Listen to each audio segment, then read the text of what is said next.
and Barbra Streisand are back and better than ever. I'm Ben Shapiro. This is The Ben Shapiro Show.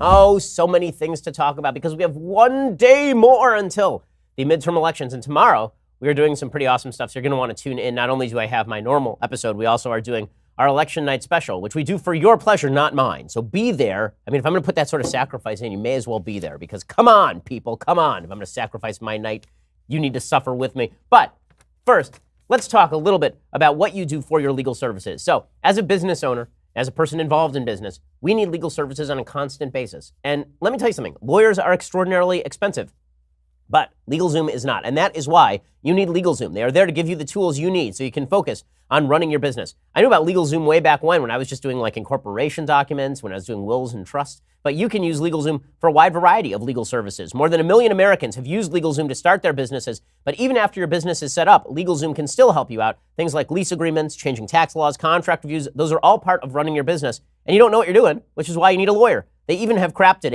a business legal plan so you can get advice for your business from vetted independent attorneys and tax professionals licensed in every state. The best part is you won't get charged by the hour since LegalZoom is not, in fact, a law firm. Visit LegalZoom.com right now to take care of your business before the year winds down. And for special savings, be sure to enter promo code BEN in the referral box at checkout. That is promo code BEN for special savings only at LegalZoom.com. Again, that is LegalZoom.com. Go check it out right now, LegalZoom.com, and use that promo code BEN in the referral box at checkout to let them know we sent you and for special savings. So check that out right now. All right, so tomorrow it begins. It's the great election of our time. Now, I have to say, there are a lot of folks who constantly say that whatever election is happening right now is the most important election of our lifetime. And this is not the most important election of our lifetime. Okay, it's an important election, just like most elections are important. It's important in the sense that the direction of the country could shift pretty remarkably if the Democrats were to win, for example, the House and the Senate, setting up their run against President Trump in 2020. It could also shift against intersectional politics from the left if Republicans were to hold the House. If Republicans were to hold the House in spite of the hatred of President Trump, that would be a pretty remarkable turnabout. And again, the only time since 2002 that the party in power has held the seats that they have gained in a House election. Right, 2006, the elections shifted the control of the House. 2010, the election shifted the control of the House. 2014, the control of the Senate shifted. So this would be the first time in an off-year election in 16 years that the party in power actually held the houses that it held before the election. That's a possibility. Okay, so I don't want to discount that possibility. I will not say it's a likelihood, but it is a possibility. So for example, here's a Wall Street Journal poll. This is a chart of polls from the Wall Street Journal and how in the past those have matched up with the actual performance. Right, so the Wall Street Journal poll, several years ago, it showed that the Republicans were leading, and then it showed that the Republicans won like 60 votes in the House when all was said and done. Right now, the Republicans are down in the polls about 20 seats. So if that's where it ends up, right, if the final Wall Street Journal poll shows a 7-point Democratic lead, that is consistent with a 16-seat GOP loss. So while there are a lot of folks saying that this could be up to a 40-seat win for Democrats, it could just be a 16-seat win for Democrats, which means that Republicans hold the House. That is within the range of possibilities. For folks who are saying that it is impossible for Republicans to hold the House, that obviously is untrue. It is unlikely that they hold the House. The late-breaking polls are breaking against Republicans. If the election had been held 3 weeks ago in the midst of Saga Kavanaugh, I think the Republicans probably hold the House, or at least there's a good shot that they do. Tomorrow night, I think that the chances are not great that Republicans hold the House. The new CNN poll shows Democrats leading Republicans by 13 points in the final generic ballot, 55 to 42. Democrats leading among independents by 14, among women by 27. And in some of the bellwether states, things like Florida, where Ron DeSantis, congressperson, who I think is really great, running against Andrew Gillum, who's a radical left Democrat for the governorship of Florida, the early voting is actually cutting in favor of Democrats, which obviously cuts against Republicans, not just for early voting, but more broadly as well. The problem with trying to forecast all these elections is that taking that generic ballot poll that shows Democrats up heavily and not looking at each individual district is not being honest about how this is done. The truth is that congressional elections run a lot more like the Electoral College than the popular vote. So let's be real. In 2016, the national vote totals were very close to the national polling, but the Electoral College did not skew that way. The same thing is true in these congressional districts. So just because you have a congressional district in which everything is even and the national vote totals are wildly out of whack, the national vote totals don't matter. All that matters is what's happening inside that district. So if I had to forecast this thing right now, if I were to go out on a limb, I say Democrats win 40 seats. If I don't go out on a limb, I say Democrats win 30 seats and win slight control of the House, and Republicans maintain the Senate, maybe even pick up a seat or two. Now, let's talk about the final pitches that are being made in the run-up to this election. Because one of the things that's driving me absolutely up a wall, and I think it is for a lot of folks on the conservative side of the aisle, is the complete and absolute dishonesty of about what both parties are contending. So I have freely admitted on this show that I think that President Trump's pitch in the final days of this election about the migrant caravan being this grave threat to the republic, I think that is exaggerated. I do not think 12,000 people are descending en masse on the border in militarily violent ways in order to invade the country. I don't think that's what this is going to be. I think by the time this reaches the border, it'll be several hundred people who go to a port of entry, apply for asylum. Some are accepted, some are rejected. I don't think you actually need 15,000 troops, who, by the way, are not allowed to actually shoot people because that would be a violation of posse comitatus, right? You can't use domestic army to enforce foreign policy or state law. You can't actually do that. So they're actually going down there right now, and they're putting up like concertina wire. They're putting up barbed wire so that people can't cross the border, all of which is fine if President Trump thinks it's necessary. But the President Trump's closing pitch that this is a massive crisis, I think, is exaggerated. I think he should be pushing the economy, although I understand why he's doing what he's doing. The reason he's doing what he's doing is because the Democratic pitch has basically come down to Republicans are all racist bigots. It's amazing. In 2016, after they lost a national election on the basis of that pitch, they are now reverting to that pitch. The pitch is that if Republicans don't vote Democrat, they're a bunch of racist, sexist, bigot, homophobe, anti-Semites. This is the pitch that Democrats are making as their closing pitch. And that is not a good pitch. It isn't. No matter how much you don't like how Republicans are running, Democrats are running an intersectional identity politics campaign. There's been a lot of talk from the left about Republicans running this identity politics campaign. Okay? Even if that's true, that does not change the fact that Democrats are also running an identity politics campaign. And here's my great fear coming out of this election.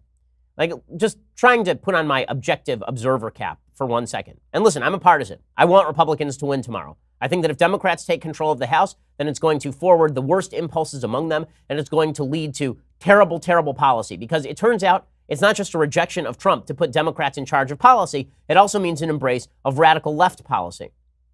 And there are costs to trying to punish Trump at the ballot box, and that cost is putting people like Alexandria Ocasio-Cortez in position to actually shape policy, putting people like Andrew Gillum in position to shape policy.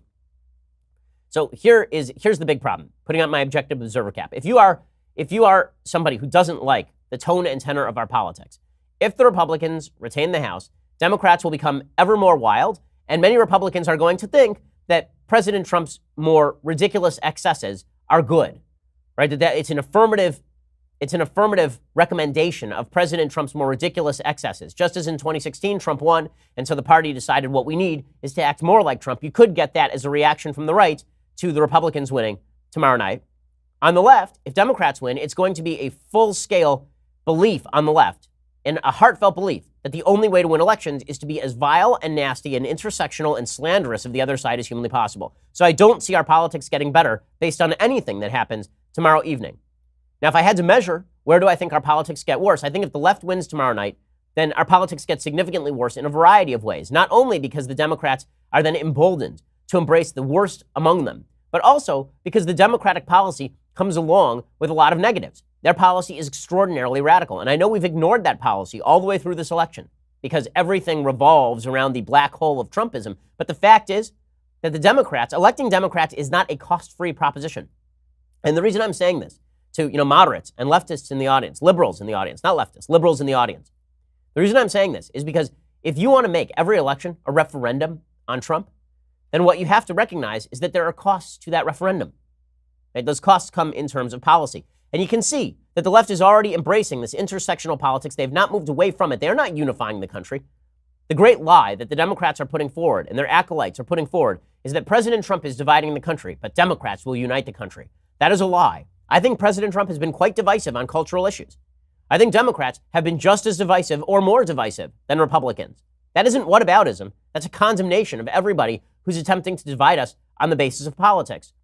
But I'll tell you what's even more divisive is people gaslighting, people on the left suggesting that if you're on the right, You're okay with all of the excesses of President Trump. But if you're on the left, you're a wonderful, good, kind, decent, clean, beautiful human being, just by nature. And this is what you are seeing even from, the quote unquote moderate Republicans who say we have to vote for Democrats in order to stop Trumpism. So you're going to affirmatively vote for the party of Keith Ellison in order to stop Donald Trump? Explain to me how that one works. I understand the argument, as I did in 2016, that you don't like anybody, you're staying home. I get that. But to suggest that an attempt to greenlight the Democratic Party is somehow going to make the country better is just bizarre. And the media are pushing as hard as they possibly can on this. I mean, the media have just been, when folks say that the media is unbiased, I don't know how you could possibly say that and look at the reality of what the media do on a daily basis. Today, CNN tweeted this out. Remember the ad that President Trump put out there about the caravan? And it juxtaposed the caravan to an illegal immigrant killer. And I said that this ad was inflammatory and over the top, but it was effective and it was not racist. Here's CNN's take. Quote, CNN has made it abundantly clear in its editorial coverage that this ad is racist. When presented with an opportunity to be paid to take a version of this ad, we declined. Those are the facts. So much journalism. Remember, CNN is supposed to be an objective outlet. It is not their job to simply declare ads racist that actually are not racist. But this is what they do. And this is what they do on a regular basis. It's pretty astonishing. CNN fails to report facts on a regular basis as well. Right? This is the same CNN that suggested that President Trump was responsible for the shooting in Pittsburgh, that he was responsible for the bombing attempts against Democrats.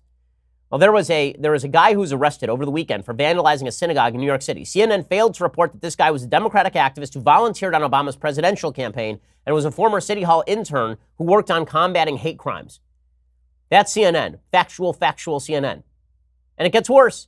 It gets worse. I'll explain in just a second. But first, let's talk about how you do your postage. So I know you think that the only way to do postage is you send one of your folks down to the post office to wait in line, and then they have to spend time there and they have to spend money there. Well, the fact is you can get all the great services of the post office at Stamps.com. With Stamps.com, you can access all those amazing services right from your desk 24/7 when it's convenient for you. Buy and print official U.S. postage for any letter, any package using your own computer and printer. The mail carrier picks it up. Just click, print, mail, you're done. It could not be easier. We use Stamps.com here at the Daily Wire offices on a regular basis. It saves us time, which means it saves us money. Right now, use promo code Shapiro for our special offer.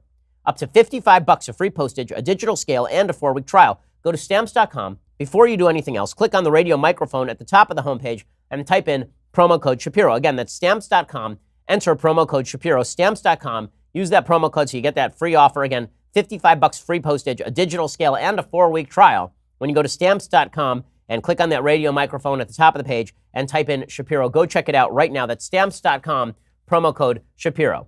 So the media obviously have a stake in this election cycle in making it a referendum on Trump and ignoring the fact that there's another party that's part of this election. Now, in 2016, the great lie was that was a referendum on Trump. It was not a referendum on Trump. It was a referendum on Hillary Clinton. And because it was a referendum on Hillary Clinton, Trump won. In an off-year election, it's usually a referendum on the president. That's usually the way that it works. But, again, this is a two-party system, and that means it should be a referendum on Democrats too. But here are the headlines from the Washington Post. These were the two leading headlines at the Washington Post website as of last night. Quote, midterms test whether Republicans not named Trump can win by stoking racial animosity. So much journalisming. So much because Trump is stoking racial animosity, and so are Republicans everywhere. What are their examples in this piece of Republicans stoking racial animosity? A bunch of non-Republican groups running ads non-associated with Republican campaigns, and Steve King, who was condemned by the National Republican Congressional Committee head last week. That's an example of the Republicans stoking racial fears. That was headline number one. Headline number two, quote, full Trumpism. The president's apocalyptic attacks reach a new level of falsity. That's objective journalism from the Washington Post. Then you wonder why Trump rails against the fake news, guys?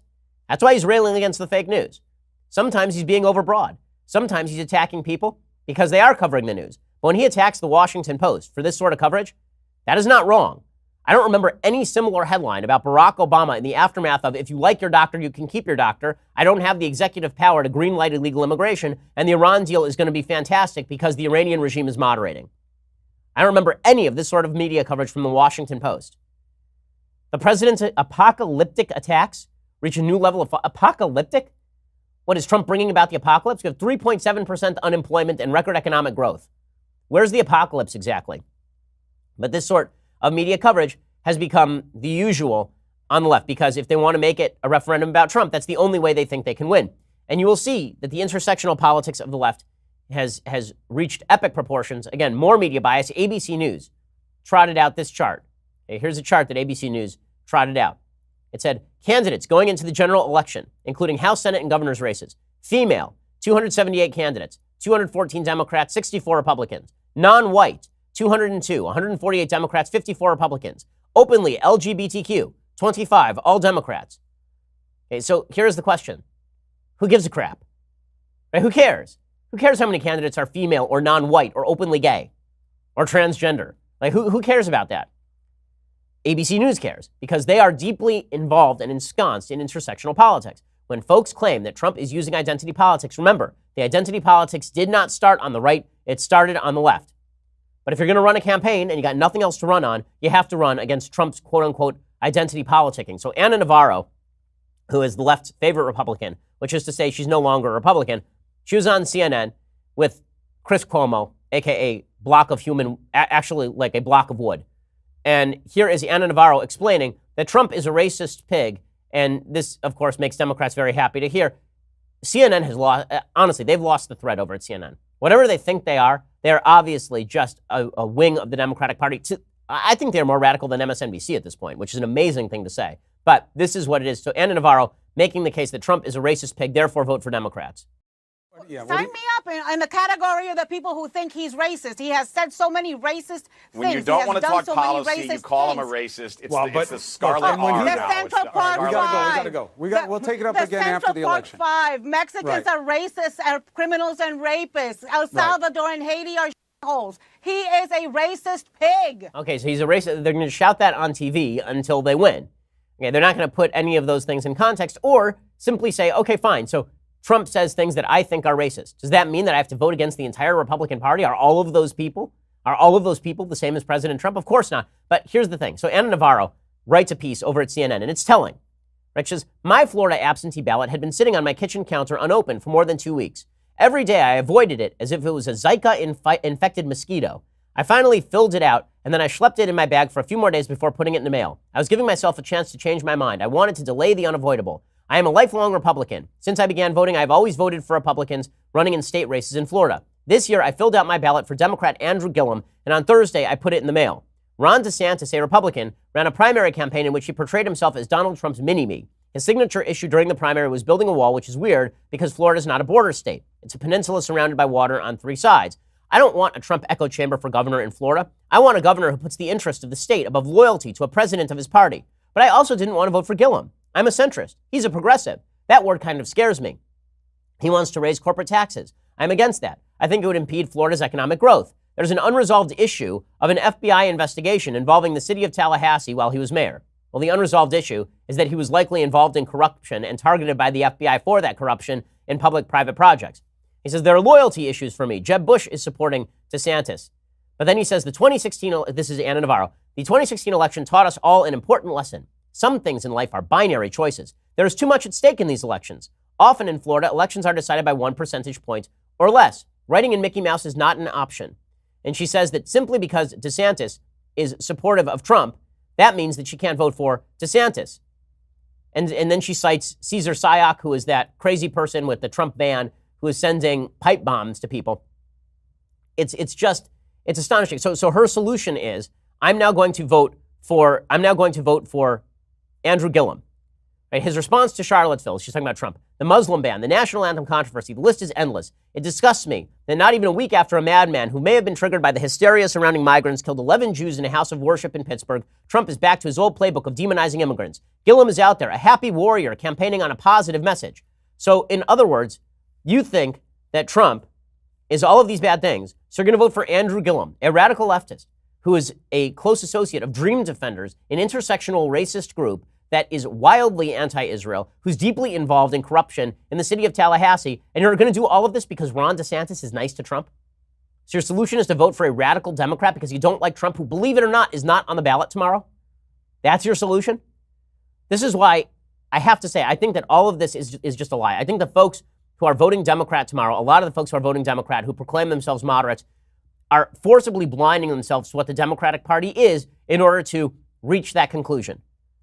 The racist charge against the Republicans is the strongest club in the Democrat bag, but they used it against Mitt Romney, they used it against George W. Bush, and they'll use it against Donald Trump too. Now, I think they're using it against Trump, a little bit more justifiably in the sense that Trump says ridiculous things, but to use it against the entire Republican Party is completely unjustified. And say, I'm going to vote for a radical, intersectional, racist Democrat because that is some sort of rebuke to Trump. How that makes the country better is beyond me. Now, in a second, I want to talk a little bit more about this. We'll talk about what the actual Democrats are what they could be running on if we actually took a look at what Democrats are seriously talking about in just a second. First, let's talk about you dressing better. Okay, so Indochino is the way that you dress better. They have a huge variety of fabrics, colors, and patterns. It makes Indochino super stylish. There's not an excuse for wearing an ill-fitting suit. You went to your local chain store and you picked up a suit on sale and now it drapes off you like Julie Andrews made it for you in Sound of Music, but not quite as tailored. You don't need that suit. What you need is something from Indochino, especially because tailored suits are now available at great prices. You're talking high quality, low price.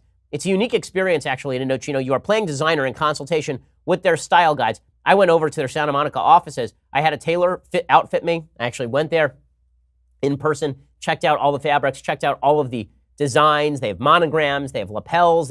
You actually get to choose it as though it's Savoy Row, it's Seville Row. It's really fantastic. Go check it out. Indochino is North America's leading made-to-measure menswear company. Visit a stylist at one of their showrooms, have them take your measurements personally, or you can measure yourself at home and shop online at Indochino.com and watch as the compliments roll in. November is Black Friday season, meaning that 2018's lowest prices up to 70% off everything. The theme is all about stepping out from backstage. Okay, right? You're stepping out from backstage right now because guess what? You've been behind and now you got all the holiday parties. You got to look good. You got a hot date with your wife or with your significant other. Go check it out right now, Indochino.com. And right now, my listeners can receive Black Friday pricing by using promo code Shapiro at checkout. That's 70% off the regular price for a made-to-measure suit. Shipping is free. Indochino.com, promo code Shapiro for up to 70% off. You're not going to look better than in an Indochino suit. Go check it out right now. So the Democrats' final pitch, of course, is Trump's a racist. Now, what that has to do with Marsha Blackburn, or what that has to do with Martha McSally, a combat vet, or what that has to do with the wide variety of Republicans running across the country is beyond me. But I guess that if you're going to make it a referendum on Trump being mean and Republicans being racist, we'll see how that goes for you. Now, Tom Perez, the head of the DNC, tried to trot this out too. Again, the entire name of the game for Democrats is misdirect away from your own party, direct it toward President Trump. This is why it would have been better if President Trump simply receded into the background over the past few months and had everybody talk about the economy and talk about Republican successes and point out the Democrats have lost their minds, which they have. The Kavanaugh thing would have gone just as you would have expected it to go. And that would have been the only headline left. Obviously, the last 2 weeks leading up to the election have been about pipe bombs and shootings in Pittsburgh. And that's allowed the Democrats to really ratchet up the rhetoric on Trump's supposed divisiveness. Here is Tom Perez making that closing pitch. And now what you see in the closing argument is dog whistle politics, appeals to racist, just the worst of America. Yeah, this stuff I sort of hate, this dog whistle politics routine. Your dog whistle, because what's the implication? That I'm the dog, that you're the dog, that what Trump actually has to do to win an election is dog whistle to you. You weren't going to vote for Republicans before, but now he has said something racially tinged and you went, oh, I hate those brown people. And now you're going to go vote for President Trump and his party, even though he's not on the ballot. The reason Democrats are so focused on talking about Trump is because they've got nothing. The same party that is ripping Trump as an anti-Semite and ripping Republicans as racist, that same party is defending Keith Ellison, who's Tom Perez's number 2 over at the DNC. Tom Perez went on national television and called his ex-girlfriend a liar. I thought they were supposed to believe all women, but apparently not when it comes to Keith Ellison. Do you think Keith Ellison's ex-girlfriend is lying then? Is that what you're saying? I think Keith Ellison's ex-girlfriend deserves to be heard and deserves to be treated with dignity and deserves to have a fair and full investigation, and that's exactly what has been done. Okay, in other words, yes, I think that she is lying. What do Democrats actually have to run on? The answer is nothing. They've got nothing to actually run on. The record stinks. The policies they want to push stink. The economy is historically good. America is in a better position on foreign policy than it was certainly 3 years ago. In reality, the Democratic platform is far too radical for the American people. And in the secrecy of their own little rallies, Democrats will tell you exactly what they want to do, and it has nothing to do with Donald Trump. What they actually want to do is take over the House, take over the Senate, kick him out of the presidency, and you think at that point they're going to say, listen, we've fought back against racism and sexism and bigotry and homophobia, and now everything's cool. Let's moderate. Let's tack to the center. Let's find unity. Do you think that's what Democrats are going to do? Or do you think they're going to pursue the most radical agenda they can? It was really funny. In 2008, there was a lot of talk about President Obama being a unifying figure, that he was going to unify America after the divisive Bush years. We were going to react by electing a man of true unity. There was only one problem. Barack Obama then immediately tacked as hard to the left as it is possible to go. He did cash for clunkers. He did stimulus. He did bailouts. He did TARP. He did Obamacare. He did all of those in the first year and a half of his administration because he said he won and he had the power. Democrats are trying to do the same thing right now. Don't fall for the scam. Even if you're not a fan of President Trump's, you have to acknowledge there's another party in power, and if they get into power because of Trump, they're not going to be anodyne in their policy prescriptions. Nancy Pelosi makes this clear, right? She would be the new Speaker of the House again. Here's Nancy Pelosi saying exactly what she stands for.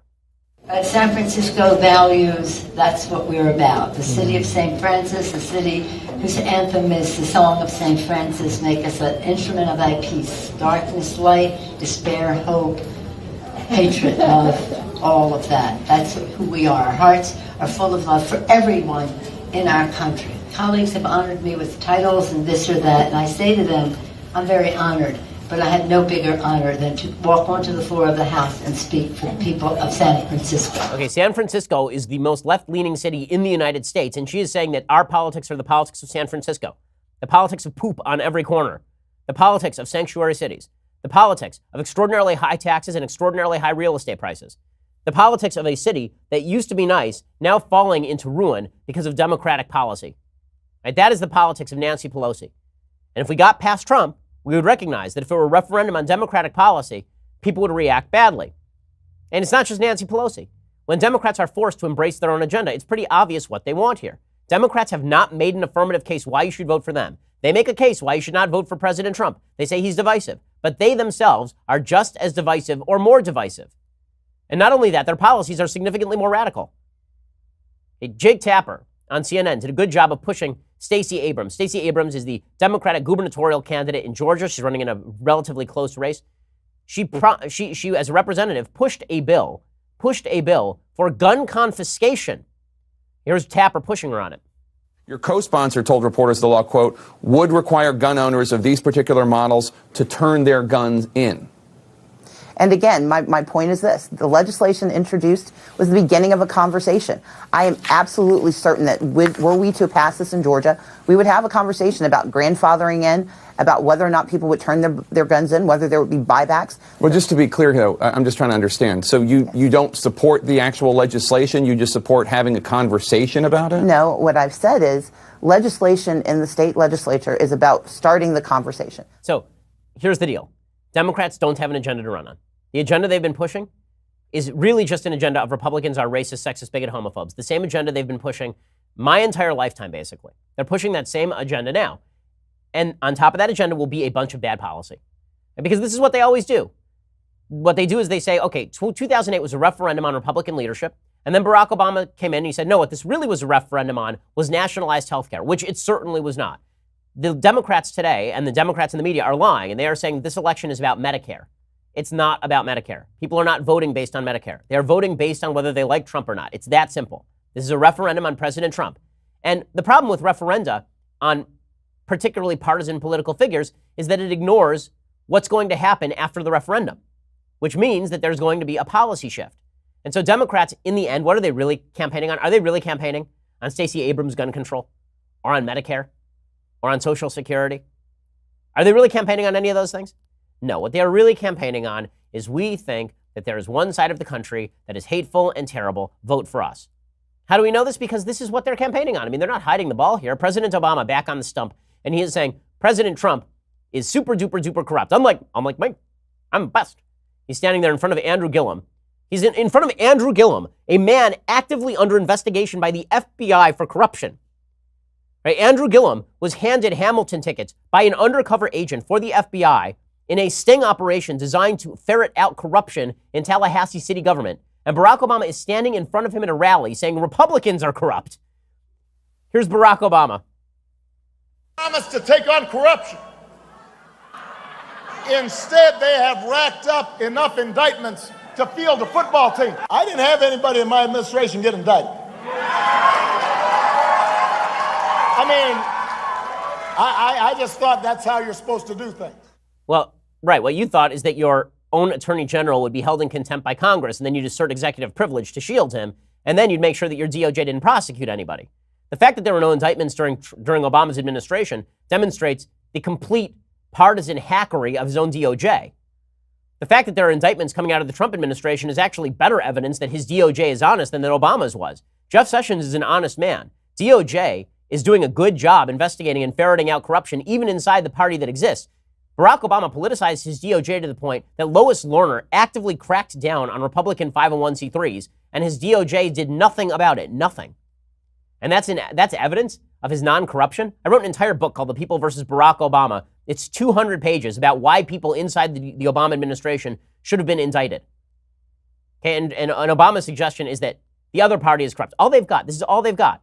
Now, maybe it's enough. Maybe it's enough because Trump is such a polarizing figure, because Trump sucks up the publicity, because Trump sucks the oxygen out of the room. Maybe it's enough. But let's not fool ourselves. There are consequences that come on the back of an election cycle like this. Now, in just a second, I want to talk a little bit more about Democrat alarmism. We've heard a lot about Republican alarmism about the caravan. And I'll be frank with you. I'm friendly to that argument. I think Republicans have been alarmist about the caravan. But Democrat alarmism is no better. In fact, in many ways, it's significantly worse. And then we'll talk about anti-Semitism, and I got to talk about this SNL thing too. There's a lot to talk about, but you're first going to have to go over to dailywire.com and subscribe. Before we do that, though, let me remind you that if you actually want to get a fantastic present for anyone in your family, you need to head over to Legacy Box. Okay, this is an important service. There are a lot of services we use that are fantastic. This one is actually important. I'm a big believer that the memories that you create during your life have to be preserved in a safe way, because if those memories are gone, then you lose them. You do. And when those memories are lost, you're losing a part of yourself. Legacy Box ensures that doesn't happen. Legacy Box is a simple, affordable way to get your recorded moments digitally preserved on DVD or thumb drive. Here's how it works. You load Legacy Box with your old tapes, film, pictures, audio recordings, and you send it back. You get them back in a couple of weeks on DVD or a convenient thumb drive, ready to watch, share, and relive. I get notes from folks who have used Legacy Box on a fairly regular basis telling me how much it has meant to their family that they now have all of these memories available for quick access. Legacy Box takes care of everything. They provide updates at every step of the way. I've used Legacy Box for my parents. It makes a fantastic, fantastic present, again, for Christmas or Hanukkah. Go check it out right now. Over 350,000 families have used Legacy Box. For a limited time, go to legacybox.com/Ben. Enter my promo code Ben. Get a 40% discount on your order. That's legacybox.com/Ben. Again, legacybox.com/Ben. Go check it out right now. legacybox.com/Ben. Alrighty, so for the rest of today's show, you're going to need to go over to dailywire.com. We have so many goodies available to you when you become a subscriber. $9.99 a month. That means you get the rest of this show live, Klavan's show live, Knowles' terrible show live. You get Matt Walsh's show live. You can check out all those things. Plus, tomorrow evening, starting at 8 p.m. Eastern, I will be here torturing myself by watching the election live with you. So if you're not there, let me tell you something. I will take that as a sign of disloyalty, my friends. Don't miss our next episode of Daily Wire Backstage Election Edition, when I suffer through a 9-hour session with God King Jeremy Boring, Andrew Klavan, the execrable Michael Knowles. Elisha Krause will be there. Colton Haas will be there. Cassie Dillon will be there. All of us will be there suffering together. You won't want to miss that. As always, only Daily Wire subscribers get to ask the questions, so make sure to subscribe today. And if I'm going to put myself through that, man, you could at least have the loyalty to subscribe. I mean, come on. For the amount that we do for you here at Daily Wire, I'm insulted if you don't. Also, don't miss Andrew Klavan's next chapter of Another Kingdom, performed by the execrable Michael Knowles. Today, subscribers get exclusive access to episode 6, titled He Bought Me, which is also a story about Andrew Gillum. If you're not a subscriber, you won't be able to watch new episodes of season 2 until Friday. So what exactly are you waiting for? Go check it out right now at dailywire.com. Subscribe to watch the first and second seasons of Another Kingdom. So many goodies for you. When you get the annual subscription, by the way, you get this: the very greatest in all beverage vessels. Feel the calm flow through you as you grasp the solidity of the leftist tears, hot or cold tumbler. Feel the genius infuse your brain as you take a sip from this. the very greatest in all beverage vessels. So go check that out. For an annual subscription, you get that as well. Plus, we're adding new subscriber services all the time.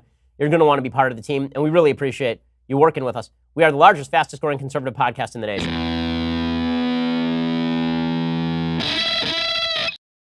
So as I say, Democrats left with no actual policy are left with the closing pitch of Trump, Trump, Trump, Trump, Trump, Trump, Trump, and alarmism, alarmism. Again, when the Democrats say Republicans are alarmist about the caravan, kinda, okay, fair. Now, what Democrats also say is that illegal immigration is no problem, which is just idiotic. And so now I have to choose between, should I be alarmist about the caravan and take illegal immigration seriously, or should I be not alarmist about the caravan and say that illegal immigration is totally fine and of net benefit to the United States? If I have to make that choice, I'll go with choice number one, door number one, even though I don't like how the migrant caravan is being covered by the media. Okay, but to suggest that alarmism exists on only one side is the purest form of gaslighting. Not only does it not only exist on one side, it is significantly stronger on the left than on the right. It is the left that has been suggesting since Trump won the election that it was the end of the world, that we were all going to die. We were going to be killed by net neutrality. We were going to be killed by the tax cuts. We were going to be killed by the withdrawal from the Paris Climate Accords. We were going to be killed by Brett Kavanaugh's appointment to the Supreme Court. We were going to be killed by every single thing Trump did on every other day. President Trump was the destroyer of worlds, and they are still making that case.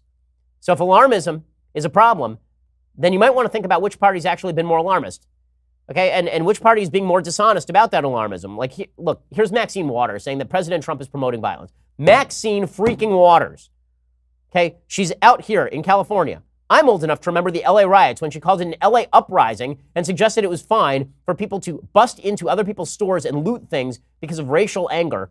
Specifically, I mean, it was actually racialized looting. I mean, it was very heavy targeting of Korean shop owners in South Central Los Angeles. And that was Maxine Waters giving it the okay. It was Maxine Waters like 3 months ago saying that people should be confronted in public places over their politics. And now she's saying Trump is promoting violence. You think that alarmism doesn't exist on the left? It is stronger on the left than it is on the right. So before you give me this whole shtick about President Trump is alarmist on illegal immigration, at least illegal immigration is an issue. I'm not going to pretend that I think that President Trump is a grave threat to the entire republic. I don't think that's the case. And I think anybody who thinks that is way out over their skis. But I think that Maxine Waters left her skis a long time ago. She's tramping through the underbrush in basically those weird shoes that look like tennis rackets. Here's Maxine Waters. And he's promoting violence. I'm accustomed to being threatened. We have had at least one individual indicted who threatened to kill me. I have many threats to kill me from different places in this country. So I'm accustomed to being threatened. Okay, well, that's terrible. Okay, no one should be accustomed as someone who's received many threats, as somebody who had security on Shabbat because of all the situations. Okay, like I'm warm to that argument, but I'm not warm to it coming from Maxine Waters. And Bill Maher goes on national TV on Friday night, and he says that if you're 18 and you live in the United States, thanks to the Republicans, you might not live in a democracy anymore. Really? You might not live in a democracy anymore? It's amazing. Now, I made the argument in 2016 to Republicans and to everybody else that while the election was important, there would be more elections, the Republic would go on, whether it was Trump or Hillary, there would be serious consequences, but there would be more elections. And there are people who are alarmists saying on both sides, no, there will be no more elections. I hold to my original position. Donald Trump is not going to end the Republic. That's absurd. But here's Bill Maher in front of an American flag explaining the Republic will end if Republicans win a midterm election. If Trump wins, he will cast it as a complete endorsement of his most undemocratic behavior. If you're 18 and that happens, you stand a very real chance of not living in a Western-style democracy for part or all of your life. Yes, it can happen here. Okay, let's be real about something. If we're talking about parties being validated and the most anti-democratic tendencies of those parties being validated, I'm much more afraid of that from the Democrats than I am from the Republicans. I am. Republican policy is about devolution of authority down to state and local levels. It's about less federal interventionism, or at least it should be. Democratic policy is about centralization of power. Every time the Democrats have taken power, they've brought more power to the federal level and made government less democratic and less deference to the public. So this is the Democrats' closing argument is alarmism. And the final step in that alarmism is about anti-Semitism. And here I feel like I have some special weight to talk about anti-Semitism. So Barry Weiss, who I'm friends with, was on Bill Maher's show. And she said some good things about anti-Semitism, talking about what anti-Semitism is, what the theory of anti-Semitism is. And then she said something with which I really disagree. And Barry and I, we're friends. We talk pretty frequently. She's a columnist over at the New York Times. Here is Barry talking about American Jews and President Trump. And I think that this is alarmist, and I don't think it's correct. Here she is. There are many Jews, including Jews that I know, who have liked many of Trump's policies regarding Israel and the Middle East. They love the fact that the embassy was moved to Jerusalem, a move that I supported. They like the scuttling of the Iran deal. But I hope this week that American Jews have woken up to the price of that bargain. Dignity for all human beings, equality under the law, respect for dissent, love of truth. These are the things that we are losing under this president. Okay, and so let's stop that for a second. Okay, so when she says the price of the bargain is that American Jews signed off on moving the embassy to Israel and therefore bargained away 11 Jews who got shot at a synagogue, I think it's a really bad thing for Barry to say. I think that I do not think that that is right. Maybe she didn't mean it that way. I'll assume best of intentions that she phrased that badly because I don't think she meant it that way. But that is an argument that was openly made by people like Julia Jaffe. That President Trump, the bargain American Jews made was move embassy to Jerusalem in return for 11 Jews being shot to death. Okay, that is not how anti-Semitism works, nor is it how Jewish policy works. And when she talks about the fact that facts have become secondary and polarization is real, I agree. I agree with a lot of that. But guess what? That is not relegated to one side. And this isn't whataboutism. This is a recognition of reality on the ground. This is a recognition of reality on the ground. Now let's talk about anti-Semitism for a second, because the closing argument that's being made by a lot of folks on the left, on the political left, and Barry's more in the center, but the argument is being made more openly by folks on the political left, that essentially Donald Trump forwarded and fomented anti-Semitism, and therefore we have to punish the Republican Party. Let's talk about anti-Semitism broadly and in the United States. There are three types of anti-Semitism. I spoke at Vancouver Hebrew Academy last week. This is what I said. There are three types of anti-Semitism. There's left-wing anti-Semitism, there's right-wing anti-Semitism, there's radical Muslim anti-Semitism. Those are the three major types of anti-Semitism on planet Earth today. Right-wing anti-Semitism, this sort of white supremacist anti-Semitism, this has existed for as long as I've been alive. There have been major anti-Semitic incidents from white supremacists every single presidency of my lifetime. There was one during Clinton, there was one during Bush, there was one during Obama, and then there was this one. Okay, so that exists. It will continue to exist. And as I said before, when Trump winked and nodded at the alt-right in 2015 and 2016, there was literally no one on planet Earth more critical of that than I was. Go back and listen to the show. Now, there are two other types of anti-Semitism, and if you want to talk about grave threats to the Jewish people all over the world, not just in the United States, the combination of left-wing anti-Semitism that has infused the Democratic Party and Muslim anti-Semitism that is being let in the back door of Europe by left-wing anti-Semites, okay, that is much more of a threat to Jews all over the world. And the left ignores this stuff, ignores it openly. Okay, anti-Semitism is not on the ballot. The reason it's not on the ballot is because the Democrats are not an answer to anti-Semitism. Keith Ellison was almost the head of the DNC. There are two separate candidates running in this election cycle who have openly, more than two actually, at least two, who have openly embraced boycott, divestment, and sanctions of the state of Israel. Over the weekend, there are a bunch of kids in New York City who threw a pole through a window at a New York City shul. And I know we're not supposed to talk about anti-Semitism in New York City, or the fact that hate crimes in New York City are largely perpetuated by members of minority communities who have a lot of loyalty to folks like Al Sharpton and Louis Farrakhan. We're supposed to pretend it's all a bunch of white supremacists in New York City. But anti-Semitism in New York City is not coming from white supremacists. And this is not an excuse for white supremacists who should all be forcibly expelled from the United States if that were possible, or if that weren't constitutionally illegal. Their ideology is evil.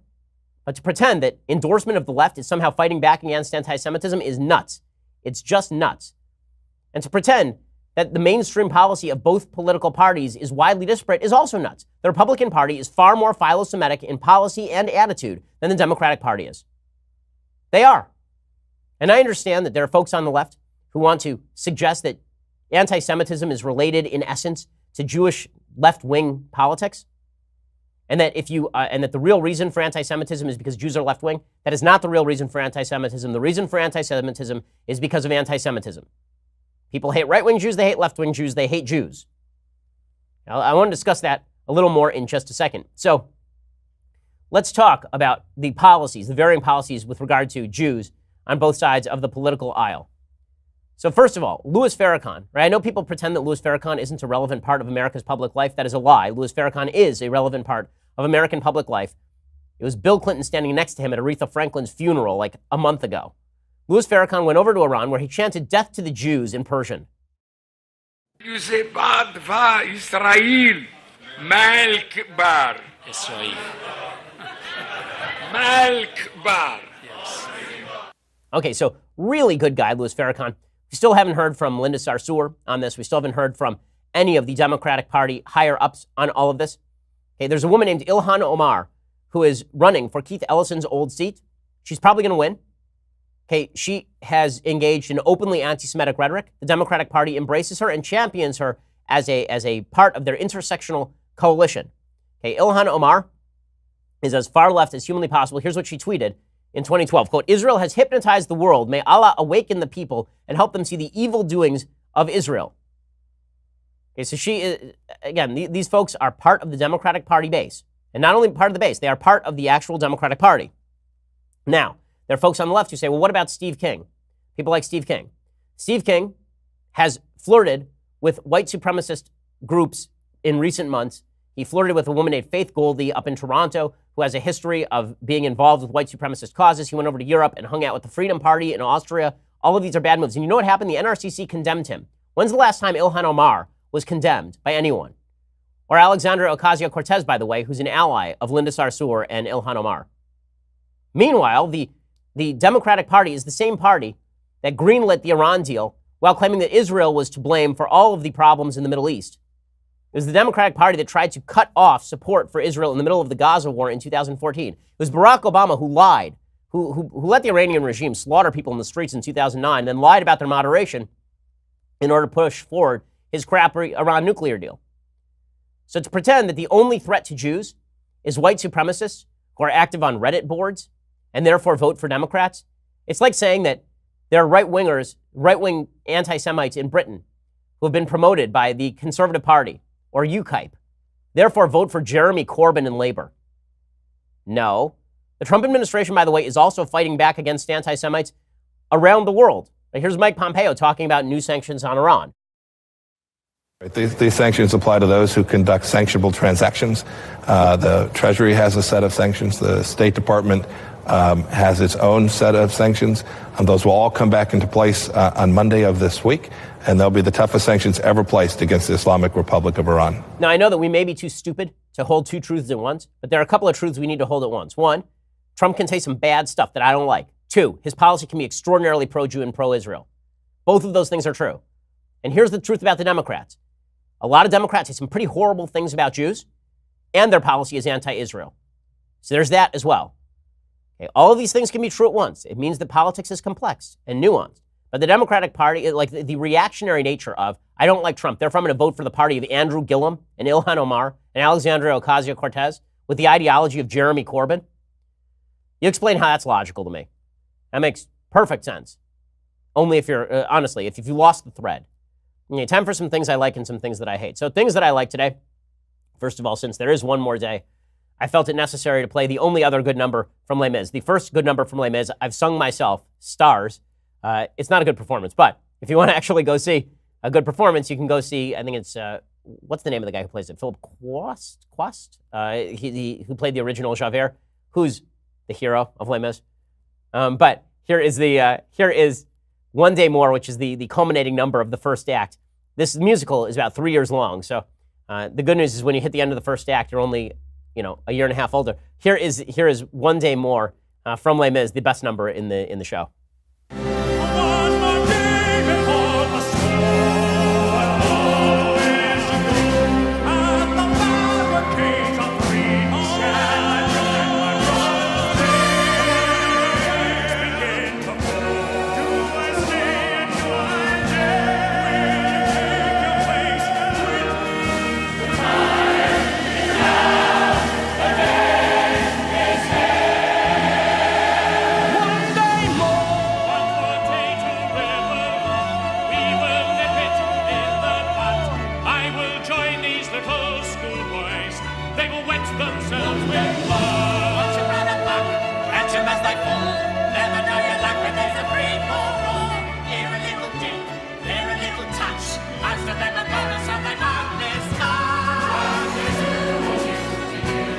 Okay, so we don't have to play the whole thing. But I'm one of the few people who actually likes the movie of Les Mis better than I like the actual stage musical because it's shorter. Although they made a huge mistake when they did the movie, which is in the old days when they did a musical, they actually got people who could sing. Meaning they actually got people, and they would voice people over. Like Natalie Wood is sung by Marnie Nixon in West Side Story. Virtually everybody in West Side Story is voiced over. Richard Beymer is voiced over as Tony. Pretty much everybody in that musical is voiced over. In fact, so many people are voiced over in West Side Story that there's one point where Rita Moreno's character is voiced over by a woman named Betty Wan, and she was absent one day, so Marnie Nixon had to voice her over. So there's a point where Marnie Nixon is singing with Marnie Nixon in the soundtrack to West Side Story as two different characters. But, better that than to have Russell Crowe singing Javert. Yeah, mistake. Okay, other things that I like. So I know that a huge number of folks who listen to the show have no idea who PewDiePie is. That's because there's an entire subculture on the internet you have no idea about. PewDiePie has 69 million subscribers on YouTube. And a couple of weeks ago, PewDiePie said in one of his videos that he had to have me host something he called Meme Review, which is where he actually looked at various memes on the internet and then laughs at them. And then we sort of got in connection, and we actually did cut part of his meme review. And so we appeared in a PewDiePie video because this is our life now. It's pretty funny. So here's some of that. I have a super special intel scoop that if we all say, okay, this is epic, with enough passion to destroy libtard, with enough courage to salvage their tears, we can summon Ben Shapiro to do bonus me. This is for bonus me. We can resurrect him from the dead, but only by the power of, okay, this is so epic, Ben Shapiro memes. Okay, this is epic. Okay, say it with me. Okay, this is epic. Okay, this is epic. Bonus me, we are calling upon you. It's just epic or not. Okay, Ben Shapiro, do we have time for bonus meme? So PewDiePie asked me to review some memes. Memes are this thing where people put funny stuff on my phone. Here is one of these memes. Let's take a look.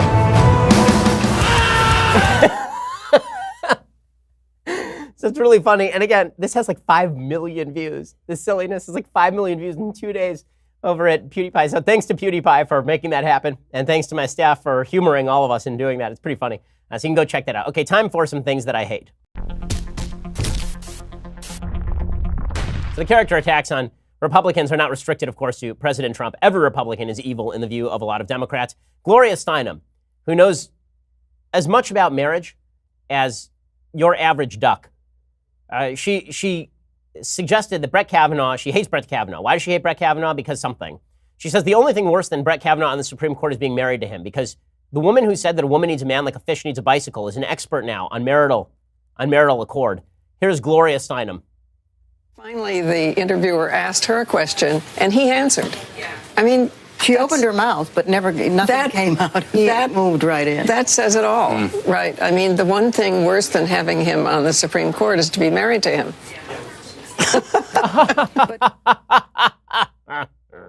Say the terrible, terrible women of that's Gloria Steinem, Jane Fonda, and Robin Morgan. If your closing pitch to the election is Gloria Steinem, Jane Fonda, who actually sided with the Viet Cong in the middle of a war, and Robin Morgan, a radical feminist, then good luck to you. It's not just them. I love that the Democrats are now opening all of the asylums and letting out the inmates. Barbra Streisand has done some new music, and in this new music, she rips on President Trump. So she showed up on Bill Maher, which was just a crazy place on Friday night, apparently. She showed up and she said she can't sleep nights because living in Malibu in a palatial estate that she tried to sue a photographer for taking an aerial photograph of, being extraordinarily wealthy and being able to perform songs for a living, she can't sleep nights because Donald Trump is the president of the United States, and that means end of world for people like Barbra Streisand. What I love about Barbra Streisand is every 2 years she says if Republicans win, I'm going to move to Canada. And then she looks at the tax rates in Canada and she's like, I'm going to stay here and fight for my country. So here's Bill Maher with Barbra Streisand. It's so on my mind. Trump is so on my mind. You channeled it into That's this right. I couldn't sleep album. nights.